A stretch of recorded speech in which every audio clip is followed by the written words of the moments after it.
যাত্রা পুস্তক 23 অধ্যায় 20, অনেক গুরুত্বপূর্ণ বচন। দেখো বচন বলছে, দেখো আমি পথে তোমাকে রক্ষা করিতে এবং আমি যে স্থান প্রস্তুত করিয়াছি সেই স্থানে তোমাকে লইয়া যাইতে তোমার অগ্রে অগ্রে এক দূত প্রেরণ করিতেছি। 23-22, কিন্তু আমি যদি নিশ্চয় তাহার রবে, কিন্তু তুমি যদি নিশ্চয় তাহার রবে অবধান করো এবং আমি যাহা যাহা বলি সে সমস্ত করো, তবে আমি তোমার শত্রুদেরও শত্রু ও তোমার বিপক্ষদের বিপক্ষ হইব। বলো আমেন। বচন কি বলছে? দেখো আমি পথে তোমাকে রক্ষা করিতে এবং আমি যে স্থান প্রস্তুত করিয়াছি সেই স্থানে তোমাকে লইয়া যাইতে তোমার অগ্রে অগ্রে এক দূত প্রেরণ করিতেছি। হালেলুয়া।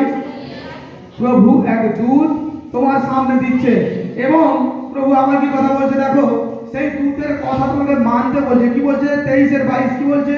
কিন্তু তুমি যদি নিশ্চয় তাহার ভাবে অবধান করো, সেই দূতের কথা তুমি যদি শোনো, তার কথা দ্বারা তুমি যদি চলো, তাহলে কি হবে বলছে, এবং আমি যাহা যাহা বলি সে সমস্ত করো।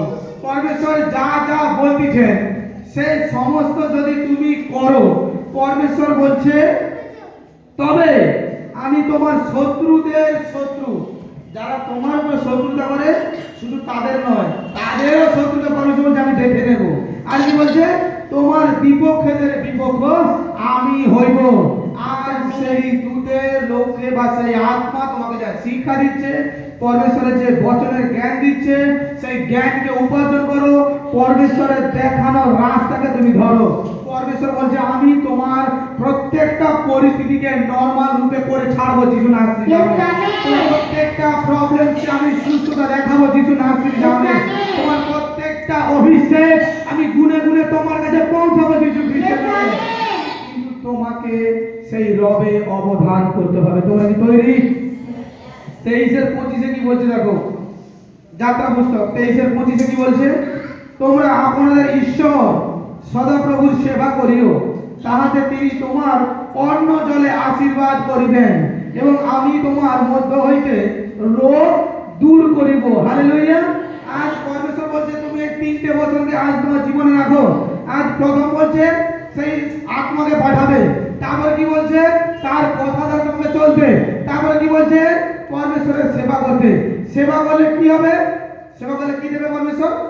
তোমার অন্ন জলে প্রভু অভিষেক করবেন, তোমার খাদ্য সামগ্রী পরমেশ্বর আশীষিত করবেন, তোমার জন্য প্রত্যেকটা আহার অভিষেক যুক্ত হয়ে দাঁড়াবে। এবং কি বলছে? তোমার মধ্যে আজ তোমার মধ্যে যা রোগ আছে প্রত্যেকটা রোগকে আমি বিনাশ করে দেবো যিশু নামে। প্রত্যেকটা প্রবলেমকে আমি বিনাশ করে দেবো যিশু নামে। কেবল তুমি পরমেশ্বরের উপরে আস্থা রেখে, পরমেশ্বরের উপরে ভরসা রেখে, পরমেশ্বর যে রাস্তা দেখাচ্ছে, প্রভু যে পথ দেখাচ্ছে, সেই পথে তুমি চলো, সেই পথকে তুমি স্মরণ করো যে আমার পরমেশ্বর, আমার পিতা। সবার আগে পরমেশ্বরকে আমার বলে চিনো। আগে কি বলে? প্রত্যেকজন দাবির সঙ্গে, গৌরবের সঙ্গে, অহংকারের সঙ্গে বলবে আমার পরমেশ্বর। কি বলবে? আরেকটু হোক না, আওয়াজ নয়, একটু ভেতর থেকে আওয়াজ নয়, আওয়াজ নয়, ভেতর থেকে, ভেতর থেকে বেরো।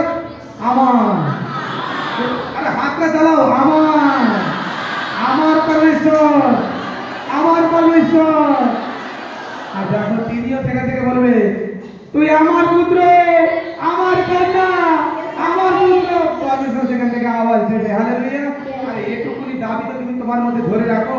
আর যখনই আমি কেন তোমাকে দাবি ধরে রাখতে বলছি, আমি তোমাকে কথা বলছি, তোমরা যখনই এই দাবিটা নিজের মধ্যে রাখবে, তোমার মধ্যে পরমেশ্বরের একটা স্পিরিট কার্যকারী করবে, পরমেশ্বরের একটা শক্তি তোমার মধ্যে কার্যকারী করবে। যখন তুমি আমার বিষয়টা আসবে যে উনি আমার, আমি তো প্রার্থনায় যখন অনুতপ্ত বোধ করি, যখন দুঃখাতে প্রার্থনায় পরমেশ্বর বলে যিশু তুমি শুধু আমার, তুমি আমার, তুমি এখন থাকো, তুমি আমার, তুমি আর কারণ নয়, তুমি একমাত্র আমার পিতা, তুমি আমাকে বলেছো তুই আমার পুত্র।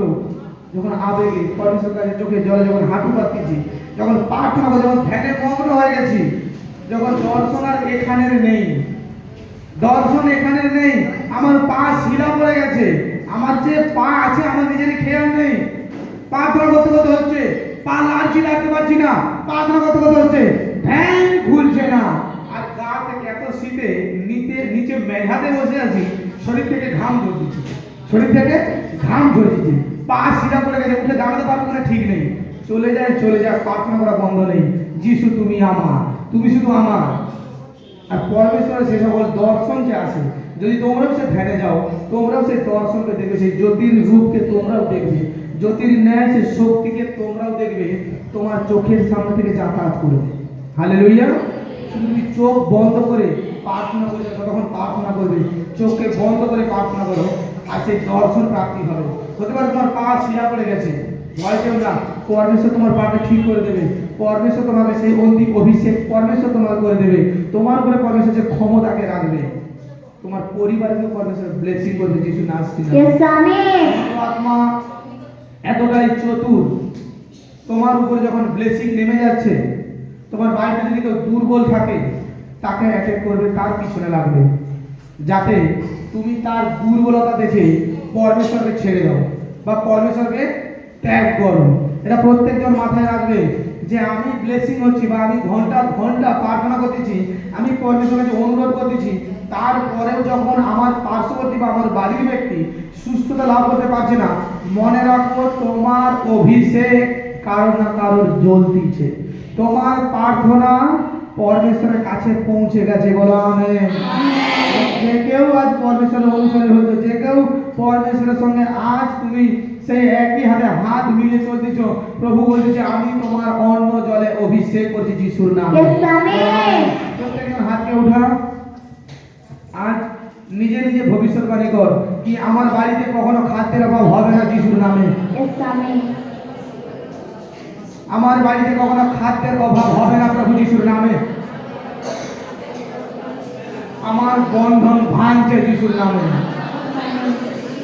আমেন। দেখো পরমেশ্বর তোমাদেরকে ব্লেসিং দিয়েছে, পরমেশ্বর তোমাদেরকে অভিষেক করেছে, তাই তোমরা প্রত্যেকজন আজ তোমরা একটা রাস্তাকে ধরো, একটা রাস্তাকে বাছো, যে আমি একটা রাস্তাকে ধরে চলো, সেখান থেকে তুমি তোমার গন্তব্য পথে যেতে পারবে, না হলে কিন্তু তুমি গন্তব্য পথে পৌঁছতে পারবে না। তোমরা একটা রাস্তা ধরছো, আবার একটা রাস্তা, আবার একটা রাস্তা, প্রবলেম হবে। তোমরা ঈশ্বর তো ঈশ্বরের সঙ্গেই চলো, ঈশ্বরকে নিয়েই চলো, অন্যদিকে মন ফিরিও না। তোমাকে মনোরঞ্জন করার জন্য অনেক কিছু হতে পারে, বহুত কিছু হতে পারে, কিন্তু ঈশ্বর তোমার সঙ্গে আছে, তো সেই সর্বশক্তিমান ঈশ্বরকে নিয়েই তুমি চলো। তোমার জীবনযাত্রা সর্বশক্তিমান ঈশ্বরকে নিয়েই হোক, আর ঈশ্বর দেখো তোমার জীবন প্রত্যেকটা বদলে দেবে যিশু খ্রিস্টের নামে। ঈশ্বর তোমার প্রত্যেকটা মুহূর্তকে বদলে দেবে যিশু খ্রিস্টের নামে। তিনি পরমেশ্বর, তিনি তোমার জীবনকে বদলানোর জন্য তোমাকে মনোনীত করেছেন, তিনি তোমাকে অভিষেক করার জন্য মনোনীত করেছেন, তিনি তোমাকে সেই অভিষেক আশীর্বাদ করে দিয়েছেন যিশু নামে। তোমার উপরে তার ব্লেসিং আছে, তুমি বুঝতে পারছো না। আমি তোমাকে সত্য বলছি, তুমি মনকে স্থির করো। আমি 1 মাস টাইম দিচ্ছি, আমি বেশি দিন না, 1 মাস টাইম দিচ্ছি। 1 মাস মন স্থির করো, আর পরমেশ্বরের দিকে মনকে রাখো, আর কোনো দিকে মন নয়, কোনো কিছু মন নয়, কারোর মায়া নয়, কারোর জন্য দুঃখার্থ নয়, কেবল যদি হয় পরমেশ্বরের জন্য। 1 মাস বলছি, তোমার পুরো পরিস্থিতি গোড়া থেকে উপরে পরমেশ্বর সর্বভাবে করে দেবে যিশু নামে। 1 মাস করে তো দেখো, কোনো কিছুর মায়া নয়। 4টে রবিবার আমি যিশু নামে এই প্রেজেন্স এখানে থাকবো, 4টে রবিবার আমি এখানে, 5টা হোক 4টা হোক, এখানে প্রেজেন্সে আমি থাকবো, আর শুধুমাত্র পরমেশ্বরের মায়াতে পড়বো। কোনো কিছুর মায়া নয়, কি খাবার, কি পড়া, কি ঘোরা, কি দুঃখ, কি রোগ, কোনো কিছু নয়। 1 মাসে তোমার জীবন পরমেশ্বর বদলে দেবে যিশু নামে। প্রত্যেক দিন নিয়ম করে একটা প্রার্থনা হিসাব করে যে 24 ঘন্টা আমি সেখানে ক ঘন্টা প্রার্থনা করবো, 24 ঘন্টায় ক ঘন্টা, 24 ঘন্টা দশমাংশ আমি পরমেশ্বরকে দেবো। হালেলুয়া। আর দেখো 1 মাসে জীবনযাত্রা করে দেখো তুমি কতক্ষণ প্রার্থনা দেবে, সেটা তোমার উপরে। আমি তোমাকে এখান থেকে জোর দিচ্ছি না, কারণ তোমার পরিস্থিতি কি সেটা তুমি জানো, আমি নয়। হালেলুয়া। আর ডিসিশন আজকে যে করে দেখো যে 4টে রবিবার, 1 মাস হচ্ছে, বা 5টে রবিবার, বা আমি আগামী মাসে করবো, মিলিয়ে দেখো। তার সঙ্গে যদি তোমার ফাস্টিং যদি করতে পারো করে দেখো, 8 ঘন্টা ফাস্টিং করে দেখো। অনেকে বিশ্বাসী থাকে যারা উপবাস করে, সম্পূর্ণ উপবাস করে দেয়, জল পর্যন্ত খায় না। কিন্তু তোমরা প্রত্যেকজন আগে প্র্যাকটিস হও, নিজের শরীরকে আগে মানাও। যদি জল বিনা ফাস্টিং করছো, যদি জল খেয়েছো ঠিক আছে, যদি জল বিনা করছো শুরুতে তোমরা কম কম করে করো, আজ 2 দিন আমি 8 ঘন্টা করে করেছি, কোনো আহার নয়, কোনো কিছু নয়, পুরো সম্পূর্ণভাবে ফাস্টিং। তারপরে দেখছো না আমি 2 দিন পারছি, তারপরে ওটাকে আরো 4 ঘন্টা করে 12 ঘন্টা করে দাও। দেখো 12 ঘন্টা করে লাগানো শুরু করো জল বিহীন, যে আমি পারছি ব্যাস। তারপরে আস্তে আস্তে করে আরো 12, 16 ঘন্টা, 18 ঘন্টা, 20 ঘন্টা, 24 ঘন্টা পরপর বাড়ো।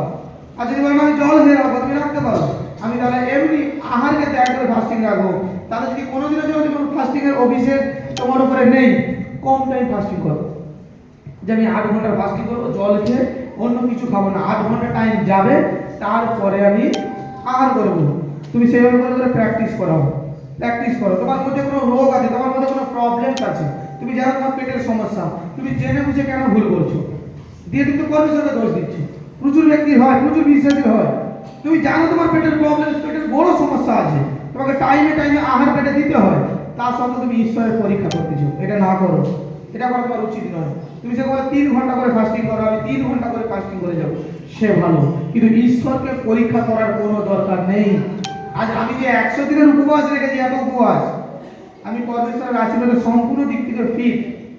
আমার মধ্যে না পরিবারের মায়া, না কলেজের মায়া, না টাকার মায়া, না জগতের মায়া, না আমার কোনো ঘুরতে যাওয়ার শখ আছে, না আনন্দ করতে যাওয়ার কোনো শখ আছে, না আমার কোনো বন্ধু বান্ধব আছে, না বাড়ির বাইরে যে দাঁড়ানোর শখ আছে, এ সকল কোনো কিছু না। আমি রুম থেকে বেরোই না প্রয়োজন ছাড়া, সর্বক্ষণ আমার এই প্রার্থনা রুমে আমি থাকি, এ অন্যান্য কথা বেরোই না। আমি সব দিক থেকে ফিটিং আছি, তার জন্য আমি এভাবে রাখছি। কিন্তু তোমরা সেটাকে হিসাব করে তোমাদের মতন রাখো। আমি কোথাও ঘুরতেও যেতে পছন্দ করি না, কোথাও গিয়ে কাজবিহীন 5 মিনিটের জন্য এমনি এমনি দাঁড়াতেও পছন্দ করি না, এমনি কোথাও দাঁড়াই না। কেউ গল্প করছে, কেউ 5 মিনিট দাঁড়াবো, 2 মিনিট, আমার ইচ্ছে নেই। আমার কাজবিহীন আমি আমার রুমে ঢুকে বসে থাকি, পাশের রুমে পর্যন্ত আমি বসি না, আমার বাড়ির পাশের রুমে আমি বসি না। তার জন্য আমি আজকে এতগুলো ফাস্টিংয়ে টেনে নিয়ে যেতে পারবো, পরমেশ্বর অভিষেক করেছে। তুমি দেখো তোমার পরিস্থিতি দেখে তুমি উপবাস ঘোষণা করো, উপবাস রাখো, তুমি দেখে। আজ আমি যখন ফাস্টিং করছি, 100টা ফাস্টিং, আমি বচন দ্বারা তোমাদেরকে বলছি, যখন মন্দ আত্মার সাথে যখন লড়াই হচ্ছে, তখন বলছে তুই ওদের সঙ্গে ওদের জন্য কেন ফাস্টিং করবি। আমি জানি যারা আমার পিছনে চলছে তারা দুর্বল, তারা অসহায়, আজ তাদের হয়ে আমি তাই জন্য কষ্টটা উঠাচ্ছি। আমার ব্যক্তিত্বে আমি 21টা ফাস্টিং করেছি আগে, তোমরা জানো না আমার 21 রাত্রি ফাস্টিং ছিল, জানো কি জানো না? আমি জানি যারা আমার পিছনে চলছে সবাই সব রকম ফাস্টিং করতে পারেনি। আরে তারা হয়তো আমার সঙ্গে বেইমানি করতেই পারে, কিন্তু আমি তো তাদেরকে আমার সন্তান রূপে দেখি, আমার তো মায়া হয় আমার সন্তানের জন্য। আমি যখন বেতনভুক্ত নয়, আমার সন্তানের জন্য আমার তো মায়া হয়। আমার সন্তানের কোনো মন্দতায় চলে যাবে বা তুই তাদেরকে ধ্বংস করবি, আমি কি করে দেখবো? আজ তাদের জন্য, সেই জন্য আমার তাদের জন্য ফাস্টিং। তাদের যদি কিঞ্চিত মাত্রা ফাস্টিং এলোমেলো হয়ে যায়, ভুল ভ্রান্তি হয়, সেই ঝড় হয়তো আমার উপর থেকে যাচ্ছে, আমি জানি আমার উপর থেকে যাচ্ছে, মা কখন এই হচ্ছে কখন সেই হচ্ছে, আমি জানি, তবুও লড়াই লড়তেছি। কারণ যারা আমার পিছনে চলতেছে আমি তাদেরকে ধোকা দিতে চাই না। তারা আজ তোমরা যেমন সাচ্চা আমাকে এখানে দেখছো, বাইরেও একই, বাইরে থেকেও একই। আমি চাই না তোমাদের পিছনে আমি ধোকা দিতে, আমি চাই না তোমাদের পিছনে আরেক রকম করে জীবনযাত্রা করতে। কারণ আমি জানি আমি যদি সাচ্চা বলে চলি, পিতা আমাকে সাচ্চা ফলই দেবেন যিশুনাথের নামে। আর সেই ফল এমন হবে, আমার পরে আমার বংশের, আমার ঔরসের সন্তানেরাও এই মিনিস্ট্রিকে চালিয়ে নিয়ে যাবে। কারণ এ তো আমাদের বিষয় একটা ভেবে দেখো, আমরা তো 2 দিনের বিশ্বাসী নয় বা এই 2 দিনের মিনিস্ট্রি নয়, সব হয়েছে খুলে দিয়েছি, এমন তো নয়। আমরা ঈশ্বরের কার্যকারী করার জন্য খুলেছি। তোমাদের জন্য আমার মায়া হয় বলে, তোমাদের জন্য আমি চোখের জল ফেলি বলে, তোমাদের দুঃখ কষ্টকে সরানোর জন্য আজ আমি ঢাল হয়ে তোমাদের সামনে দাঁড়িয়ে আছি। যেমন মিশরের জন্য আজ মসি দাঁড়িয়েছিল ঢাল হয়ে। যখন প্রবলেম আছে, মসি দিবা রাত্রি উপুর হয়ে পরমেশ্বরের সামনে প্রার্থনা করছে, পিতা তুমি এদেরকে ক্ষমা করো, ইসরায়েলকে তুমি ক্ষমা করো। পরমেশ্বর ক্রুদ্ধ হচ্ছে, মসির কথা দ্বারা আবার নর্মাল হয়ে যাচ্ছে, বলছে যা মসি ওদেরকে এই ডিসিশন দিয়ে যদি ওরা শুনে তাহলে ওদেরকে আমি ক্ষমা করে দেবো। সেম জিনিস আজ হচ্ছে, যা তোমরা যাত্রা পুস্তকে পাঠ করেছো, আজ সেটা হচ্ছে। আজ আমার এই ফাস্টিং করাতে তোমরা কত জনের আত্মা যে বেঁচে যাচ্ছে, কত জনের জীবন থেকে যে মন্দতা চলে যাচ্ছে, কত জনের জীবনে যে অভিষেক নাম দিচ্ছে, তোমরা নিজেরা জানো না। কিন্তু আমি তোমাদের পিতা হয়ে আমি যে কষ্ট আমার কাঁধে উঠিয়েছি, বাইবেলে কি লেখা নেই, তোমরা আমার ভার, তোমরা আমার জোয়ালি কাঁধে ওঠাও কারণে যোগ। হালেলুয়া। বাইবেলেও লেখা আছে যে আমার যাজক হয় সে সমস্ত মেসের দায়িত্ব নেয়। আজ আমি সেটাই তোমাদের জন্য করছি। দেখো সেখানে যদি কেউ আমার সঙ্গে বদমাশি করে, করতেই পারে। একজন পিতার সন্তান অনেক থাকলে তো বদমাশি একটু আধটু করে, করে কি করে না? করে তো, সে আমি মেনে নিয়েছি, চিন্তা নেই। কিন্তু তোমাদের জন্য এই লড়াই চলবে। তাই তোমরা প্রত্যেক সন্তান, প্রত্যেকটা জন তোমরা রবিবার করে আসার চেষ্টা করো, যে আমরা রবিবার ওখানে থাকবো। আমার আধুনিক পিতা আমার জন্য লড়াই করতেছে আর ত্যাগ করে।